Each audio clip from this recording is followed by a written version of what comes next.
एक नगर में 4 मित्र रहते थे। उनमें से 3 बड़े वैज्ञानिक थे, किंतु बुद्धिरहित थे। चौथा वैज्ञानिक नहीं था, किंतु बुद्धिमान था। चारों ने सोचा कि विद्या का लाभ तभी हो सकता है यदि वे विदेशों में जाकर धन संग्रह करें। इसी विचार से वे विदेश यात्रा को चल पड़े। कुछ दूर जाकर उनमें से सबसे बड़े ने कहा, हम चारों विद्वानों में एक विद्याशून्य है, वह केवल बुद्धिमान है। धनोपार्जन के लिए और धनिकों की प्रसन्नता प्राप्त करने के लिए विद्या आवश्यक है। विद्या के चमत्कार से ही हम उन्हें प्रभावित कर सकते हैं। अतः हम अपने धन का कोई भी भाग इस विद्याहीन को नहीं देंगे, वह चाहे तो घर वापस चला जाए। दूसरे ने इस बात का समर्थन किया, किंतु तीसरे ने कहा, यह बात उचित नहीं है। बचपन से ही हम एक दूसरे के सुख दुख के सहभागी रहे हैं। हम जो भी धन कमाएंगे उसमें इसका हिस्सा रहेगा।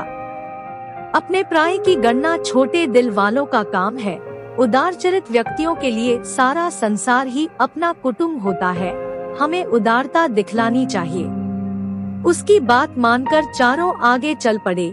थोड़ी दूर जाकर उन्हें जंगल में एक शेर का मृत शरीर मिला। उसके अंग प्रत्यंग बिखरे हुए थे। तीनों विद्याभिमानी युवकों ने कहा, आओ हम अपनी विज्ञान की शिक्षा की परीक्षा करें। विज्ञान के प्रभाव से हम इस मृत शरीर में नया जीवन डाल सकते हैं। यह कहकर तीनों उसकी हड्डियां बटोरने और बिखरे हुए अंगों को मिलाने में लग गए। एक ने अस्थि संचय किया, दूसरे ने चर्म, मांस, रुधिर संयुक्त किया, तीसरे ने प्राणों के संचार की प्रक्रिया शुरू की। इतने में विज्ञान शिक्षा से रहित किंतु बुद्धिमान मित्र ने उन्हें सावधान करते हुए कहा, जरा ठहरो, तुम लोग अपनी विद्या के प्रभाव से शेर को जीवित कर रहे हो। वह जीवित होते ही तुम्हें मारकर खा जाएगा। वैज्ञानिक मित्रों ने उसकी बात को अनसुना कर दिया।